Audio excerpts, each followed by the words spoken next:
Sudhakar Eknathrao award म्हणजेच त्यांच्या विद्यार्थ्यांचे आभार सर।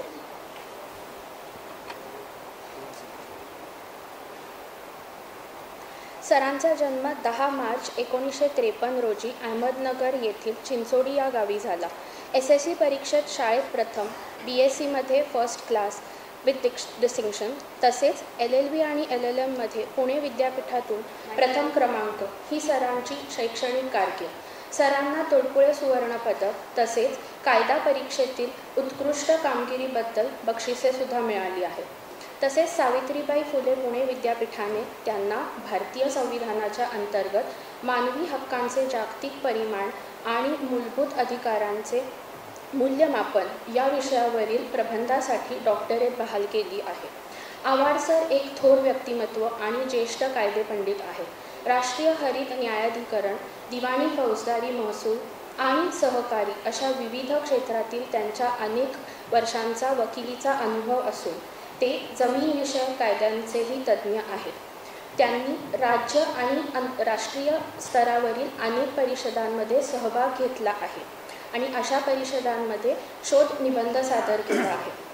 महाराष्ट्र राज्यातील जवळपास सर्व जिल्हा बार असोसिएशन आणि काही तालुका बार असोसिएशनमध्येही त्यांची व्याख्याने झाली आहेत। तसेच ते महाराष्ट्राच्या लँड टिल्टिंग कमिटीचे सदस्य देखील होते। सरांना विधी महर्षी पुरस्कार, समाजभूषण पुरस्कार, गुरु महात्म्य पुरस्कार असे अनेक पुरस्कारांनी सन्मानित करण्यात आले आहे। 1977 पासून सरांनी विधी अभ्यासक्रमाचे प्रशिक्षण देण्यास सुरुवात केली। आज संपूर्ण भारतभर प्रॅक्टिस करणारे हजारो वकील आणि 250हून अधिक न्यायाधीशही त्यांचे माजी विद्यार्थी आहेत। अवॉर्ड सर हे गणेश सरांचे गुरुच नव्हे तर त्यांचे प्रेरणास्थान पण आहेत। मी अवॉर्ड सरांना विनंती करते की त्यांनी आता आपले विचार प्रकट करावेत। व्यासपीठावर उपस्थित असलेले महाराष्ट्र काय, भारताचेच काय, जगातील प्रसिद्ध शास्त्रज्ञ आणि पद्मविभूषण माशेलकर सर, त्यानंतर आमचे पुणे जिल्ह्याचे प्रधान जिल्हा व सत्र न्यायाधीश महाजन साहेब। खरं पाहता मित्रांनो, जेव्हा कोणतेही जिल्हा न्यायाधीश पुण्यात येतात त्यानंतर त्यांची पुढची स्टेप असते लॉर्डशिप म्हणजे हायकोर्टात जाण्याची, आणि ते लवकरच आपल्याला त्यांचाही असाच एखादा कार्यक्रम घेण्याची वेळ येणार आहे असे आमचे वकीलप्रिय जिल्हा न्यायाधीश। त्यानंतर आजच्या कार्यक्रमाचे जे सत्कारमूर्ती आहेत की ज्यांना पहिला पुरस्कार दिला जाणार आहे मातोश्रींच्या नावाचा, ते डॉक्टर साहेब, त्यानंतर आमचे सन्मित्र गणेश, आणि त्यानंतर ज्यांच्यामुळे हे थिएटर आपल्याला उपलब्ध झालं, ज्यांच्यामुळे ही संपूर्ण संस्था खूप छान अवस्थेमध्ये आता आलेली आहे, ज्यांच्यामुळे हे महाविद्यालयाचं लॉ कॉलेज अत्यंत सुस्थितीत आणि राष्ट्रीय स्तरावर पोहोचलेलं आहे, असे आमचे सन्मित्र ॲडव्होकेट पालांडे सर आणि उपस्थित बंधू भगिनींनी। आजचा हा जो सुंदर कार्यक्रम आहे ना सर, त्याचं एक वाक्यात मला वर्णन करावं असं वाटतं। एक संस्कृत सुभाषित आहे, तसं म्हणतं, पैसा कमलम कमलेन पयाहा, पैसा कमलेन विभाती शराहा। म्हणजे काय तर ते सुंदर सरोवर आहे, त्या सरोवरामध्ये सुंदर कमळं फुललेली आहेत आणि त्यामध्ये निळोभर पाणी आहे। पाण्यामुळे कमळाला शोभा येते आहे, कमळामुळे पाण्याला शोभा येते आहे आणि ह्या दोघांच्यामुळे त्या सरोवराला शोभा येते आहे। आज व्यासपीठावर असे ज्येष्ठ लोक बसलेले आहेत, समोर आपले सर्व सन्मित्र आणि कुटुंबचिंतक बसलेले आहेत, हितचिंतक बसलेले आहेत। अशा रीतीने आता हा सुंदर हृदय कार्यक्रम पार पडत आहे, याचा मला विशेष आनंद होत आहे। आज 3 गोष्टींचा आपल्याला उहापोह केला पाहिजे। पहिली गोष्ट, ॲडव्होकेट प्राध्यापक गणेश हिंगमिरे सर, ते जरी माझे विद्यार्थी मित्र असले तरी मित्रांनो त्यांना 3 डिग्र्या आहेत, आमच्याकडे 2च आहेत। एक तर ते ॲडव्होकेट आहेत, दुसरं ते प्राध्यापक आहेत, आणि अलीकडे ही जी बौद्धिक संपदा आहे आंतरराष्ट्रीय क्षेत्रामध्ये सर्व वकिलांना माहिती आहे आणि शास्त्रज्ञ तर जाणतातच, 2च गोष्टीला आता नवीन महत्त्व प्राप्त होतं आहे। एक तर सायबर लॉज आणि दुसरं म्हणजे इंटेलेक्च्युअल प्रॉपर्टी लॉज। इथून पुढचं शतक 100 वर्ष फक्त हे 2 विषय गाजवणार आहेत आणि त्यापैकी एका विषयातलं प्रावीण्य आमच्या ह्या मित्रांनं मिळवलेलं आहे। मला तो दिवस आठवतात, ती वेळ आठवते जेव्हा मी लॉचे क्लासेस मित्रांनो गेली 47 वर्ष चालवतो आहे. माझा वकिलासोबत मास्तरकी हाही व्यवसाय आहे आणि त्या निमित्तानं 1999-2000 साली गणेशराव 2000 सालापर्यंत माझ्याकडे क्लासला यायचे. त्यांचे अनेक मित्र त्यावेळेस माझ्याकडे क्लासला यायचे. ते क्लासला आले तेव्हापासूनच त्यांनी जी पहिली खुर्ची पकडली ती त्यांचं शेवटचं वर्ष पास होईपर्यंत ते आले की पहिल्या खुर्चीवर बसलेले असायचे. कोणताही क्लासचा विद्यार्थी कितीही गर्दी असली तरी त्यांच्या त्या खुर्चीवर कधी बसायचा नाही. आणि अगदी सुरुवातीपासूनच त्यांची जी तळमळ जिद्द ही असायची, त्यांची जी जिद्द असायची ती जिद्द बघून ते माझ्याशी अगदी समरस होऊन गेले. म्हणतात ना, समान शिलेशिव सक्षम, एका विचाराची माणसं सहज एकमेकाशी जुळली जातात, अशा रीतीनं ते माझ्याशी सहज जुळून गेले. त्यांच्यातली ती जिद्द होती, त्यांची जी आत्मीयता होती. हळूहळू जसं गणेश माझ्याशी जवळीक यायला लागली, हळूहळू माझ्या कुटुंबाशी त्यांचा स्नेह वाढला. माझा मुलगाही हळूहळू त्यांच्याशी जोडला गेला. त्यांचं माझ्या घरी येणं जाणं सुरू झालं आणि मग लक्षात आलं, अरे हा जरा वेगळ्या प्रकारचा विद्यार्थी आहे, अत्यंत जिद्द असलेला, अत्यंत खडतर परिस्थिती असलेला. आणि कधी काळी त्यांच्या मातोश्रीनं देवळामध्ये बसून त्या वाती ओढून यांना शिकवलेलं आहे. इतक्या खडतर परिस्थितीतून निर्माण झालेलं हे मिश्रण आहे मित्रांनो. त्या माऊलीचं आपण खरोखरच कौतुक केलं पाहिजे. अवघ्या 3-4 वर्षाची ही बालका असताना त्यांना यांचं पितृछत्र हरवलं आणि ते पितृछत्र हरवल्यानंतर खरं तर बालकांना नेहमी दोघांची गरज असते, आईचं प्रेम आणि वडिलांच्याकडनं पालन पोषण आणि मार्गदर्शन. मात्र यांच्या बाबतीत ती दोन्ही रोल, दोन्ही प्रकारचं ते कर्तबगारी ही त्या आईलाच किंवा मातोश्रींनाच पार पाडावी लागली. आणि मग त्यांनी मात्र अत्यंत परिश्रम घेऊन त्यांनी कधी तो सांगतीलच आता पुढची वक्ते का ते स्वतः सांगतील, पण त्यांनी कधी घरी काम करून, कधी देवळात काम करून, कधी मंडईमध्ये जाऊन अनेक लोकांच्या मदतीनं आणि विशेष करून यांच्या काकांच्या मदतीनं त्यांनी आपला मुलाचा संसार पुढे नेला यांना शिकवलं. त्यांना शिकवल्यानंतर मित्रांनो, गणेशराव जेव्हा 2000 साली माझ्याकडे आले, थोडीशी जास्तीच आणि घरगुती बोलायला हरकत नाही, यांची अत्यंत सर्वसाधारण परिस्थिती होती. पण सर ते रोज घरी गेले की त्यांच्या वहीमध्ये शेवटी लिहायचे, I will go to London. आणि मला ते सांगायचे, सर आज पण लिहिले बरं का.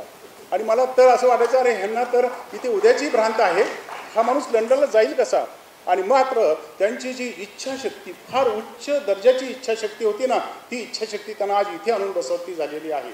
त्या इच्छाशक्तीमागे, त्यांना ते मोठं करण्यामागे त्यांच्या आईचा नक्कीच हात होता, हे आता आपल्याला दिसून आलेलं आहे. असं नेहमी म्हणतात की शरीराने माणूस दिसतो, विचाराने आणि कृतीनं तो आपल्याला ओळखायला येतो, तर तो समजून घेता येतो. तसं यांच्या मातोश्रीच्या बाबतीत आपण म्हणतो नेहमी शिक्षण आणि संस्कार. अलीकडे मित्रांनो आपण असं पाहतो की आता शिक्षण होत आहे, माणसं सुशिक्षित होत नाहीत. शिक्षण होत आहे, संस्कार होत नाहीत.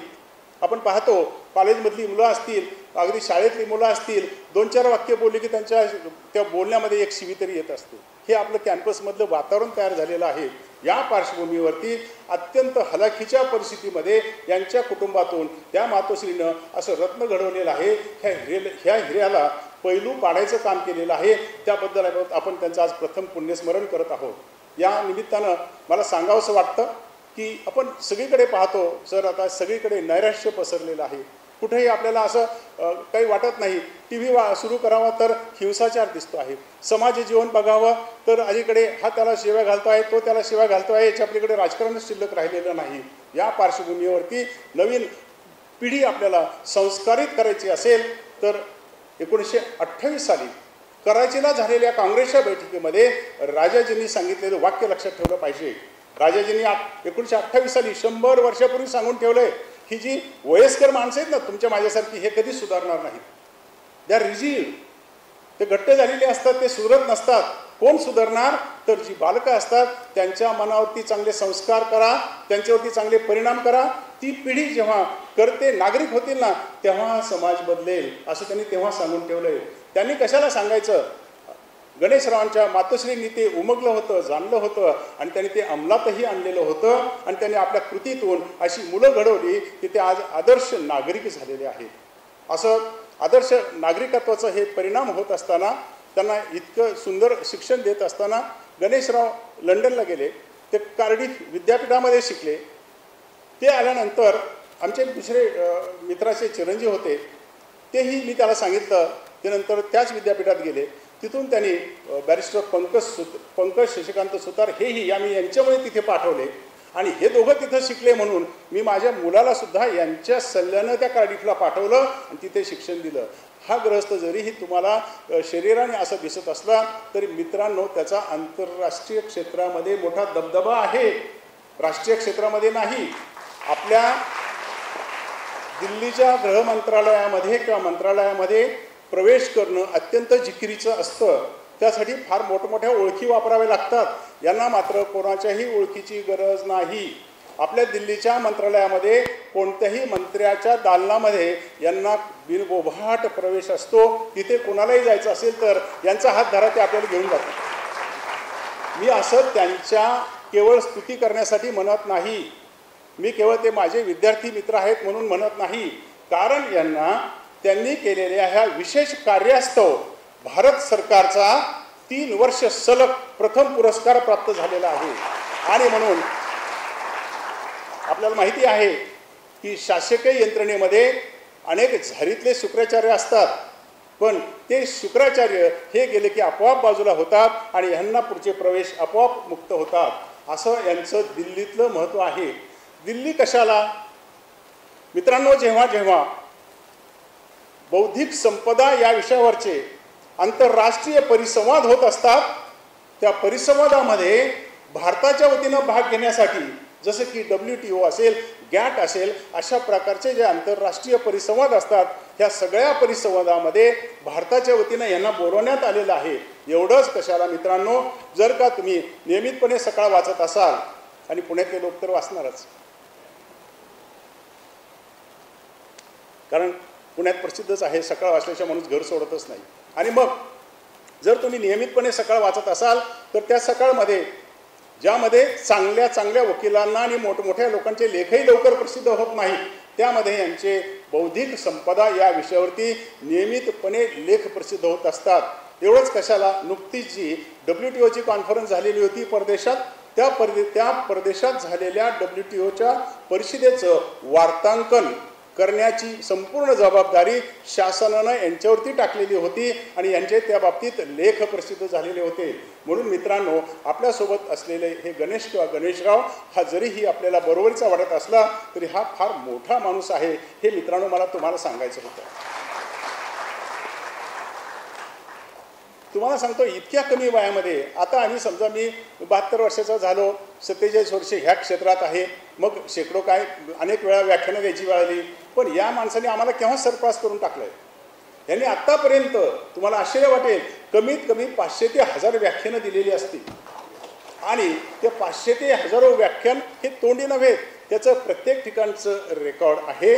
आणि हे सगळं करत असताना यांनी हे सगळं मिळाल्यानंतर माणसं बऱ्याच वेळा स्थैर्य आलं, बऱ्याच वेळा पैसे आले, बऱ्याच वेळा नाव आलं, ती बऱ्याच वेळा डोक्यात जाण्याची शक्यता असते सर. आणि मग ती अहंकार किंवा ती सत्ता, पैसे डोक्यात गेले की त्याला अर्थ उरत नसतो. या माणसाच्या डोक्यात हे यश, हे पैसे हे कधीही याच्या डोक्यात गेलेले नाहीत.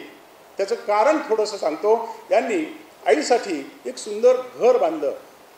ह्या माणसाकडे, ज्या मुलाकडे शाळेची फी भरायला पैसे नव्हते, त्या मुलानं, त्या माणसानं आईच्या इच्छेखातर मुख्य गावामध्ये सुंदरसं टुमदार बंगला किंवा टुमदार 3 मजली घर बांधलं. आणि त्या घरामध्ये, तुमच्या माहितीसाठी सांगतो, तसं तर जगात म्हणतात की संपूर्ण जगाचं देवघर म्हणजे भारत आहे आणि भारतामध्ये प्रत्येक घरात देवघर आहे.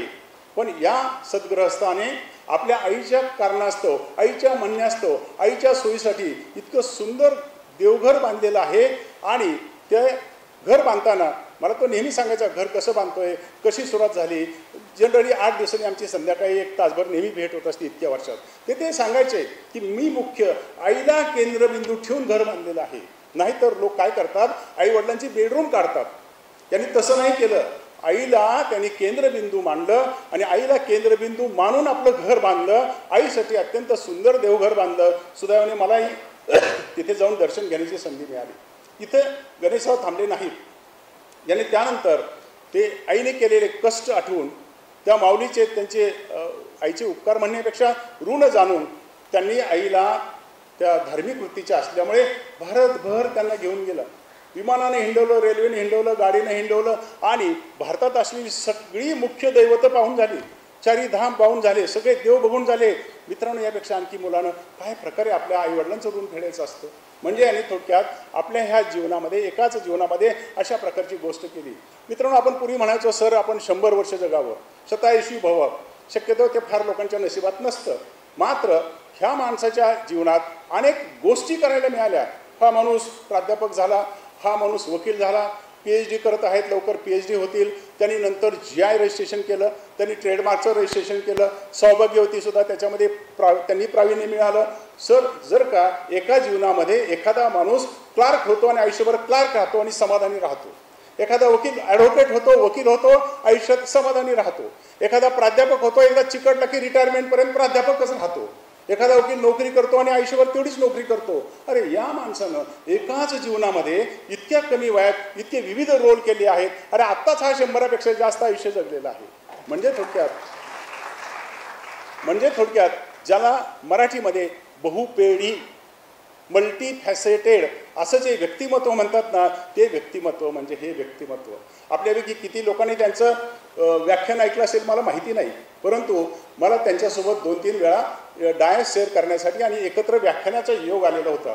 परंतु अत्यंत पोट तिडकीनं, अत्यंत सुंदरपणे व्याख्यान देण्यात सुंदर तो व्याख्याता म्हणून सुद्धा आता मान्यता पावलेली आहे. त्यांचं एक वैशिष्ट्य सांगतो आणि मग थांबतो. आपल्याला मुख्य पाहुण्यांचं, आंतरराष्ट्रीय ज्यांचं सन्मान आहे अशांचं आपल्याला ऐकायचं आहे. दोघांच्या मधलं एक कॉमन फॅक्टर सांगतो मग पुढे जातो. जे आपले सर आहेत ते आंतरराष्ट्रीय दर्जाचे आहेत, आपल्याला सगळ्यांना माहितीच आहे. त्यांच्यासोबत बसायला मिळणं हे सुद्धा आमचं सद्भाग्य आहे असं मी समजतो. परंतु त्यांनी सुद्धा याच बाबतीत, अशा बौद्धिक संपदेच्या बाबतीत इंग्लंडमध्ये जाऊन हळदीची लढाई लढली होती आणि भारताला ती जिंकून दिलेली होती. हे सरांचं वैशिष्ट्य आहे.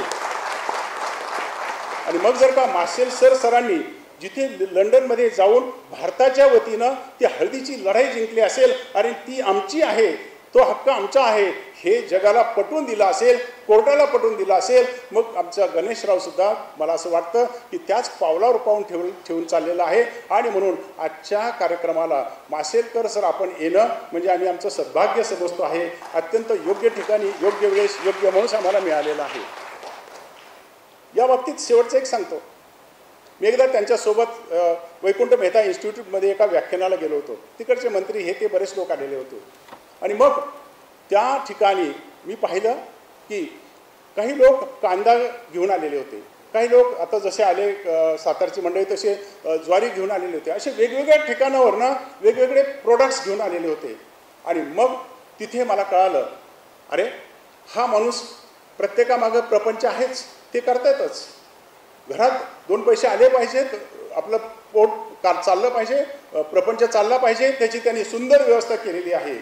तुम्हाला वाटेल तसं गणेशराव आता त्या बाबतीत कमी राहिलेला नाही, चांगल्या श्रीमंत माणसापेक्षा तो श्रीमंत झालेला आहे. हे काही वेगळं सांगायला नको, ते इन्कम टॅक्सला आधीच कळालेलं आहे. मात्र हे खरं असताना पैसे जरूर मिळवावेत मित्रांनो, पण त्याचसोबत इतरांचंही भलं पाहिजे. मग त्याला पुण्य असं म्हणतात. आपण ज्याला कर्म असं म्हणतो, ज्याला आपण पुण्य असं म्हणतो, ते असं म्हणतं की जेव्हा तुम्ही चांगलं काम करता, त्यासोबत आपले पैसे कमवता, आपला प्रपंच चालवता, मुलाबाळांचं पाहता आणि इतरांचंही भलं करता, त्याला कर्म आणि पुण्य असं म्हणतात. त्यांच्या पदरी ते पुण्य पण आहे, ते तुम्हाला 2 वाक्यात सांगतो.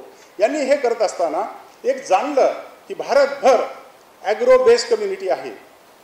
मुख्य लोक किंवा साधारणपणे 80-70-80% लोक हे शेतीवर अवलंबून आहेत. आणि आपण पारंपरिक शेती करतो, जुन्या पद्धतीनं शेती करतो आणि त्याला संरक्षित केलेलं नाही. आंतरराष्ट्रीय क्षेत्रामध्ये जिओग्राफिकल इंडिकेशन ह्या गोष्टीला अनन्यसाधारण महत्त्व प्राप्त झालेलं आहे.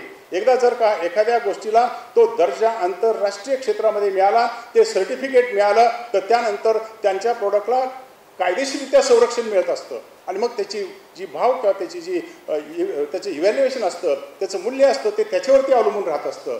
या माणसानं आपल्या शेतकऱ्यांना वेगवेगळ्या क्षेत्रामध्ये असतील, कधी महाबळेश्वरची स्ट्रॉबेरी असेल, कधी कुठली हळद असेल, कधी कुठली ज्वारी असेल, कधी कुठला कांदा असेल, अशा प्रकारचे सुमारे 100 जिओग्राफिकल इंडिकेशन्स मिळवलेले आहेत. म्हणजे थोडक्यात ह्यांना यांचं प्रपंच चालला, पण आपल्या महाराष्ट्रातल्या कोट्यावधी लोकांच्या हक्काचं संरक्षण करण्याचं कामसुद्धा यांनी केलेलं आहे. म्हणजे थोडक्यात इथे ज्याला आपण मराठीमध्ये स्वार्थ आणि परमार्थ दोन्ही पण करावा, तसा यांनी स्वार्थ आणि परमार्थ दोन्हीही गोष्टी केलेल्या आहेत. अशा हा आमच्या मित्राच्या मातोश्री ज्यांनी यांना घडवलं त्यांच्या स्मरणार्थ आज हा जो पहिल्या स्मृती दिन आपण साजरा करत आहोत, त्या दिवसासंबंधाने आज एक पुस्तिकाही प्रसिद्ध होणार आहे. मित्रांनो, मी तर असं म्हणेल सर की थोडी आमच्याकडनं घाईच झाली, थोडा कमी वेळ मिळाला, नाहीतर जसं आपण अनुभवलं श्यामची आई नावाचं पुस्तक प्रसिद्ध झालं होतं, तसं खरं तर मी सर म्हणेल आपण थोडा पुढाकार दिला, आणखी तुम्ही आम्हाला थोडे अधिक जर आशीर्वाद दिलेत तर गणेशची आई नावाचं असं छान पुस्तक पण तयार होऊ शकतं. कारण मित्रांनो, आता समाजामध्ये आपण पाहतो की ज्यांच्या पायावरती डोकं ठेवावं सर असे पाय राहिले नाहीत. बरं, आपल्या चांगल्या पायावरती डोकं ठेवून घ्यावं अशी फार डोकी राहिलेली नाही. आणि हा जो समाजामध्ये आता विरोधाभास निर्माण होत आहे, आपण सगळीकडे पाहतो अशी परिस्थिती निर्माण होत आहे. अशा परिस्थितीमध्ये पुढच्या पिढीसाठी नुसते पैसे अडके किंवा संपत्ती नको, संस्कारही असले पाहिजेत. आणि अशा संस्कारासाठी आता ते श्यामच्याईमध्ये असलेले जे सगळं आपल्याला होतं त्याचं रिइन्स्टेटमेंट करायची जरुरी भासते आहे काय. आणि म्हणून जर का ज्येष्ठ साहित्यिकांच्या मदतीनं गणेशराव, जर आपण सरांचे आशीर्वाद घेतलेत, आणखी जर का 10-15 ज्येष्ठ साहित्यिकांची आपण मदत घेतली तर अशा प्रकारचं एक खरोखरच गणेशची आई नावाचं पुस्तक होऊ शकतं, जे आपल्या सिलेबसमध्ये पण येऊ शकतं. अशा प्रकारचा प्रकल्प करण्यासाठी मी तुम्हाला शुभेच्छा देतो. या प्रसंगी मला आपण इथे बोलवलं, माझा सत्कार केलात आणि आमच्या दोघांचाही सत्कार केलात आणि बोलण्याची संधी दिली, याबद्दल मी आपणा सर्वांचे आभार मानतो.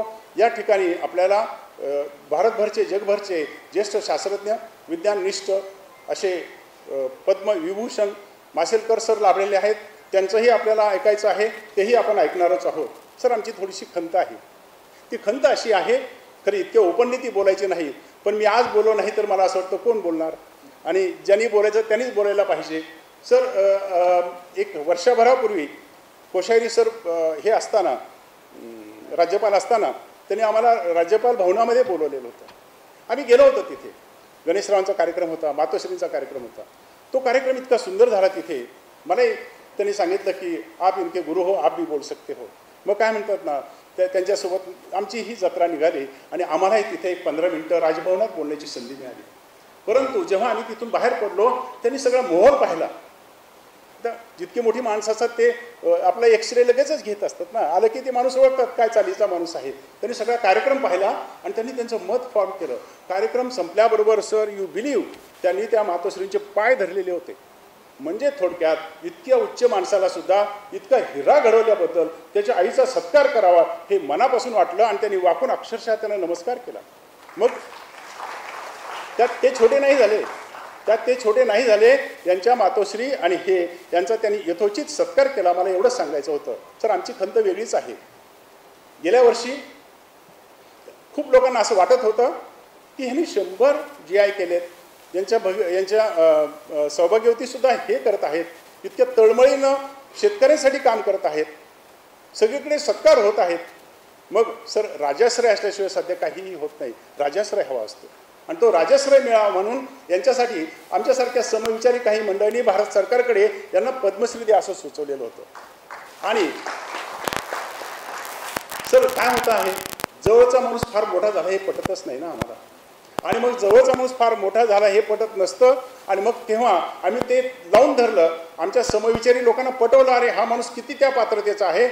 दुःख असं होतं सर, गणेशपेक्षा अर्धे सुद्धा ज्यांनी काम केलं नाही, यांनी केलेल्या जिओग्राफिकल इंडिकेशनपेक्षा ज्यांनी अर्धे पण केले नाही अशाला पद्मश्री मिळाली. त्याच्या दुप्पट काम करून यांना पद्मश्री मिळाली नाही. आणि आमची ती खंत तशी चालू राहिली. नाहीतर यांच्या मातोश्रीच्या समोरच ती गोष्ट घडली असती आणि आणखी दुधात साखर पडली असती. काही हरकत नाही, देर आहे दुरुस्त आहे. मला असं वाटतं की आता का होईना ती गोष्ट घडावी. यावर्षी आम्ही पुन्हा तोच नेटाने प्रयत्न केलेला आहे आणि त्यासाठी जर आपल्यासारख्या बुजुर्ग माणसाचे आशीर्वाद मिळाले तर योग्य माणसाला योग्य पुरस्कार मिळाला असं आम्हाला वाटेल. गणेशराव, तुम्हाला शुभेच्छा देतो. सर, आपण पद्मविभूषणपर्यंत पोहोचलेले आहात. आपल्याला एक दिवस भारतरत्न प्राप्त हो अशाही शुभेच्छा देतो. आमचे सन्माननीय जिल्हा न्यायाधीश एक दिवस हायकोर्ट जज व्हावेत आणि आम्हाला असाच कार्यक्रम घेण्याची संधी मिळावी ह्याही शुभेच्छा देतो. पलांडे सर आपल्याला आणि डॉक्टर साहेबांना शुभेच्छा देतो. धन्यवाद.